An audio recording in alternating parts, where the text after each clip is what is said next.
Well, good morning again. It's Mark. I am back at it. I don't have a whole lot of time today, but I've got a few hours, so I thought I would get in here and get done as much as I could get done. And, progress is progress, and I'm going to make as much as I can get in a short period. So we'll come back and show you what we've got done here in just a little bit.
Okay, I know video 2 ago I was making a joke about pulling up this flooring in the kitchen that I'm demoing here, and I know I made the joke that I was kind of leery about tearing all this floor up because I wasn't exactly sure what was holding this floor together.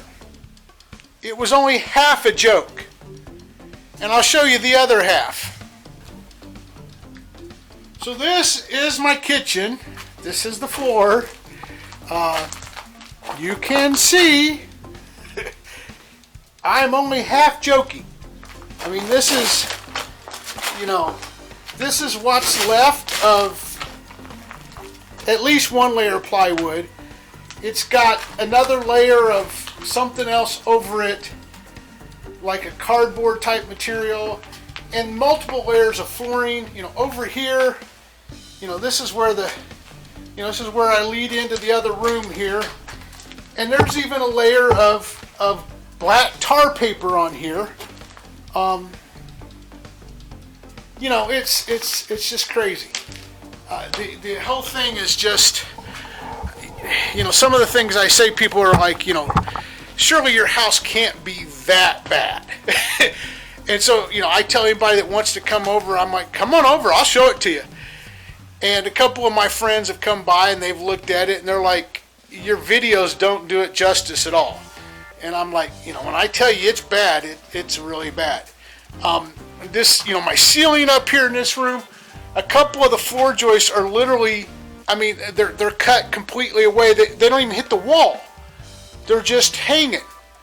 And then you leave it that way, and there's plaster ceilings, and plaster and lath are extremely heavy. And so you leave it there, and so what you end up with is, a couple of 1,000 feet of fiberglass mesh tape trying to hide all the cracks and all the layers of drywall mud that somebody went and put over top of that after, trying to fix the ceilings. And the truth is, they were never going to get the ceilings fixed. It didn't matter how many layers of mesh tape and layers of mud and layers of plaster you put on it, it was never going to stay in that position. It was never going to not crack again, because the simple fact that the structure and what was supposed to hold it there had been eliminated. It's gone. And now this floor, I told you it was spongy. And as I'm pulling this up, there's a couple places where I'm like, whoa, because over there, my foot literally started going, it was going through the floorboard because there's nothing there. It's rotted away. It's burn away. It's whatever. And, you know, I'm here by myself most of the time, so I talk to the house. And today all I can do is apologize to her, because in her long life, I honestly feel like there's nobody that ever did a repair or an improvement correctly, or with any thought to what might happen 5 years down the road, 10 years down the road, 6 months down the road. I mean, I don't know. So, today all I can tell her is, oh girl, I'm sorry. I'm sorry that this is where you're at, and this is what's happened, and we're here to fix it. But God bless, it is just so, I don't know what the word is for it. It's almost criminal. It's just pathetic is what it is. Trying to pull all this up, and, of course, the parts that aren't rotted away have a couple thousand nails in them, because, that's how we do it. You just put more nails in it, that'll hold it together. Anyway, I'm going to keep working on it, but you can see the mid-mess. You can see where I'm at right now, and it's just an absolute, as everything is in this house, it's an absolute fiasco, and I'm trying hard to just keep right on plugging and chugging. Okay. Whew, I am beat.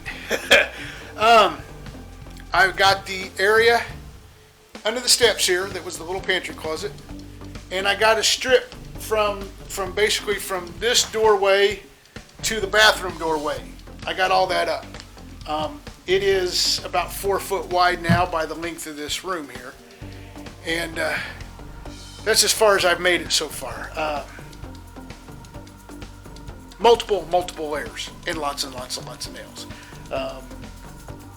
Starts with a layer of square inch, or foot square stick-on tiles, layer of linoleum, another layer of linoleum, a layer of 1/4 inch, I think they call it press board back in the day. It's basically like paper fibers that have been, severely compacted into themselves. But under that, then another layer of linoleum and another layer of linoleum with a 3/8 inch piece of actual plywood under that.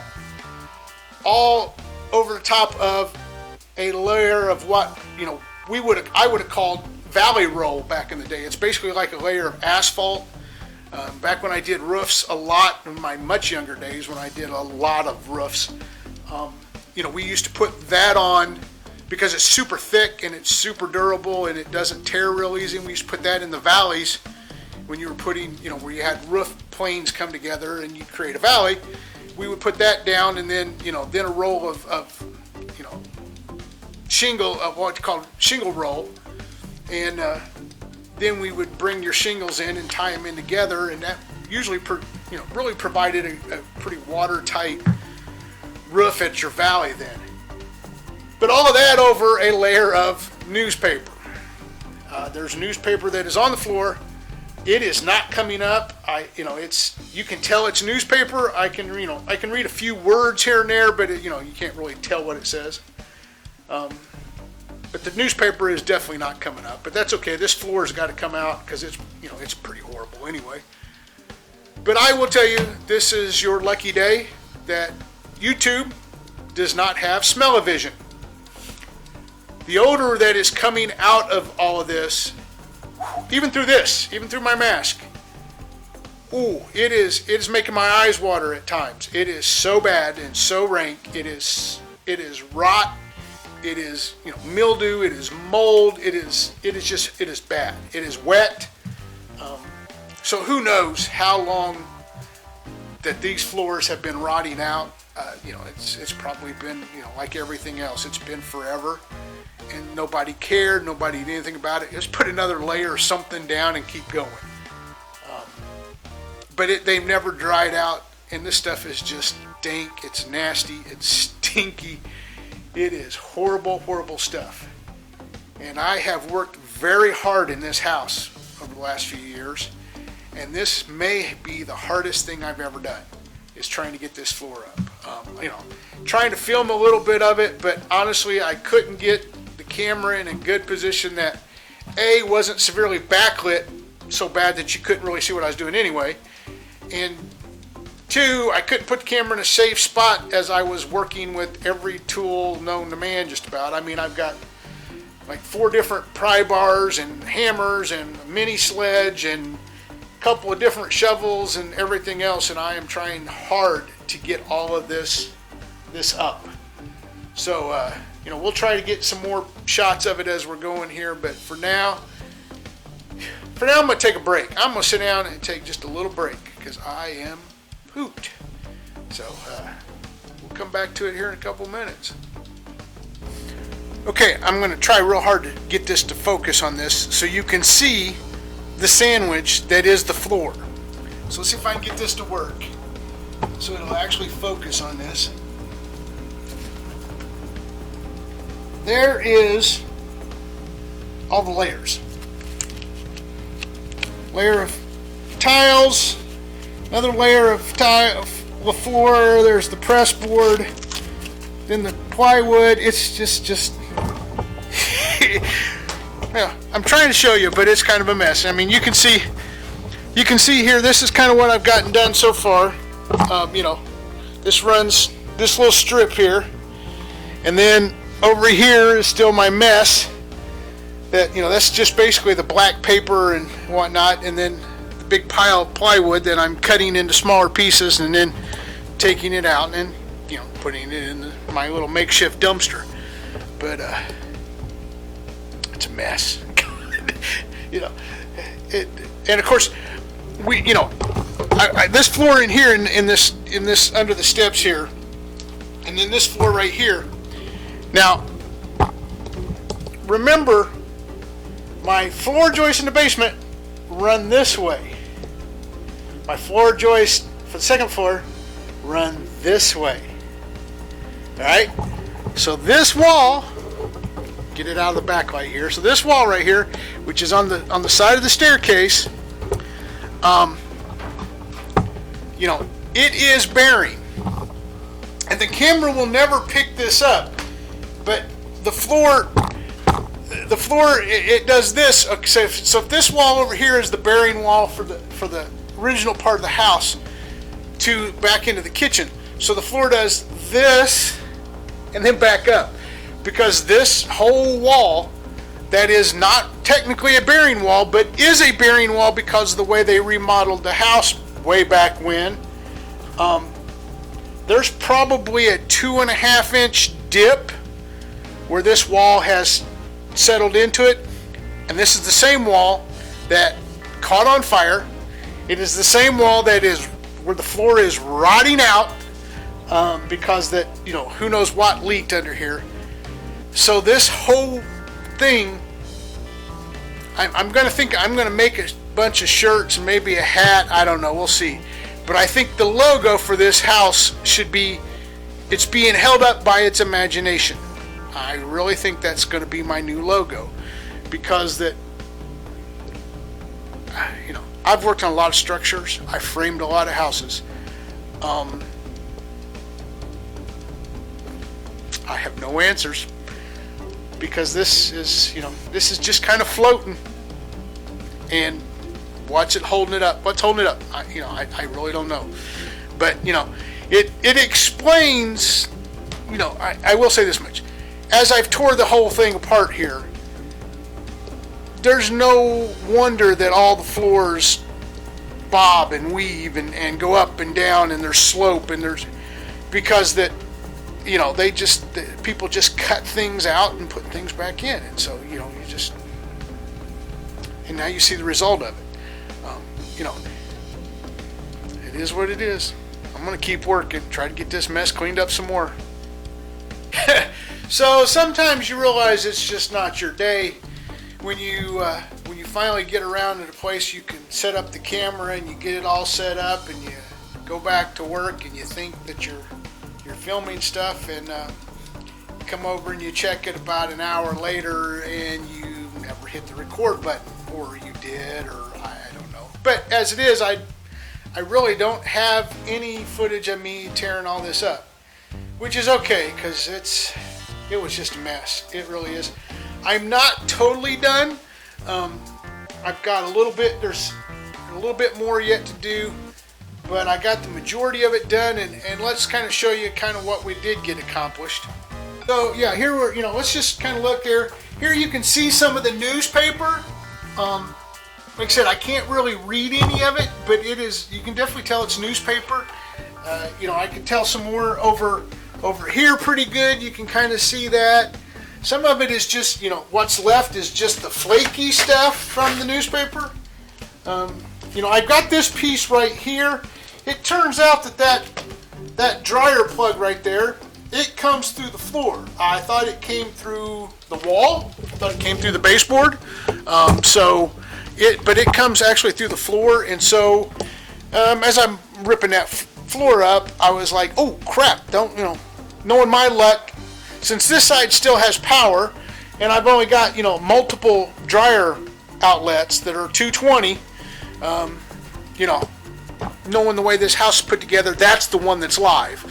And so if I started messing with it, it'd probably start shooting out sparks. And considering the fact that, the gas line for either the old stove or the gas dryer or whatever runs over there too,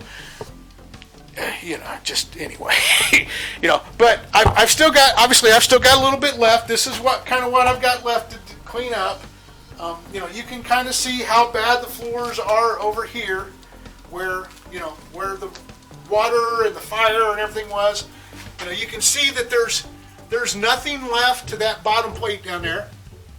It is totally rotted away. So my floor joists, that are my wall studs that are holding up the floor joists over here, they're just hanging.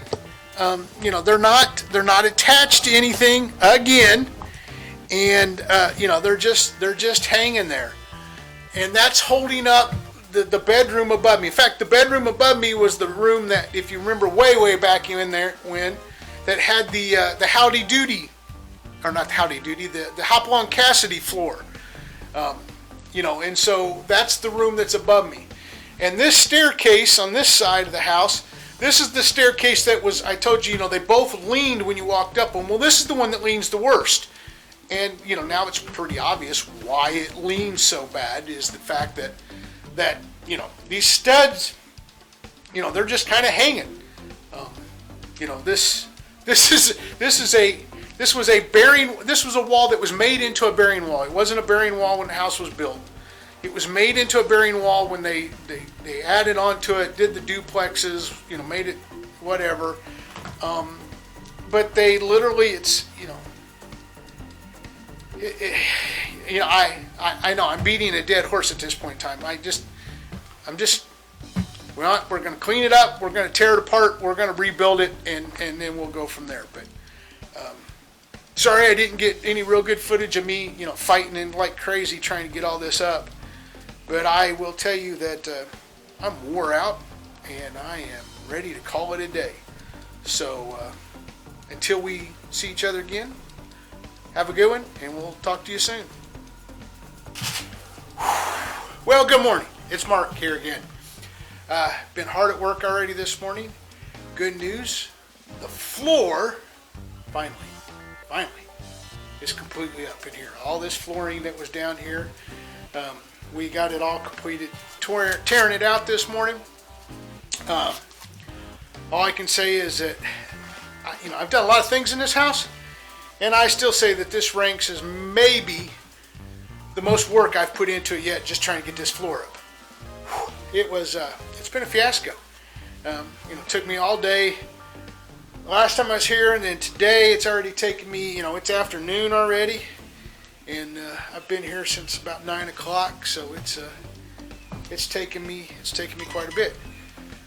The good news is that at this point in time, it is up. That's all I can say is that it is up. And let's take a quick gander at it. All right, start off. The good news is over here is I was able to get this piece of floor around the electrical line. I was able to get that up. It turned out once I got the top couple of layers of linoleum off of there, everything else had been notched around the wire. So, you know, I got the first 2 or 3 layers. I pretty much got down to the press board. And once I got down to that, then everything else had been notched around that wire. And so, you know, got a couple of layers off, got a little bit of slack in it, and I could pull it around that wire without too much difficulty. I got the rest of the corner out of here, at least as good as it's going to get. And as you can see, you know, this floor is pretty well toast. This is pretty. I'm hoping you can see that. The camera's picking that up. But you know, my floor stud is way over here, and then way over here. And so this piece in the middle, you know, it's not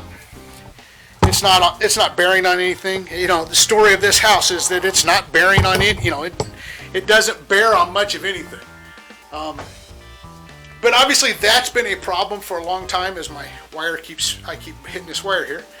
But that's been a problem for a long time. They've cut out pieces of the floor, tried to patch it, you know, added more layers to it. You know, anymore, I try not to let it bother me as much as it did early on.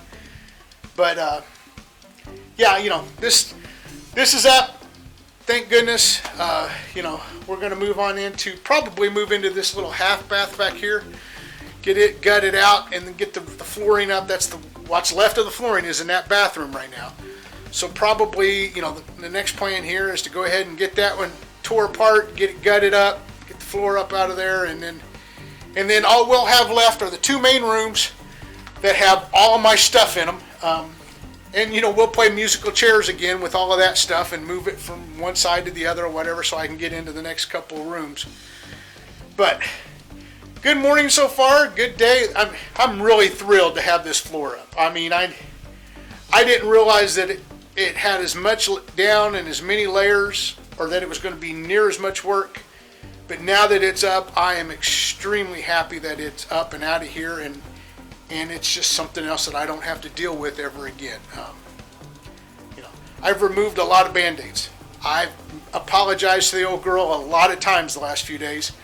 The last few days I've been here working, it's just that you know, I just can't believe that, you know, that her whole life has basically been one Band-Aid after another. And at this point in time, she's pretty close to a mummy. But you know, we're taking all the bandages off, and we're going to get down to the core here and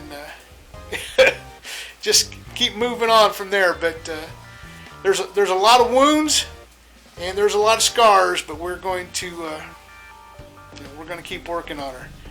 You know, the ugly duckling shall someday be a swan. She really shall be. So that's where we're at. So I'm going to get back to work, and we'll talk some more here in a little bit. Okay, not a whole lot of cool finds at this point in time, but a couple that we want to talk about.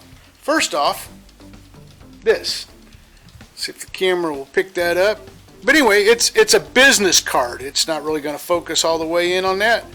It is a business card.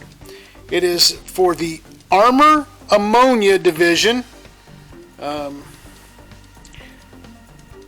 It just says residents. The sales representative's name was Philip Dunham, and this was listed as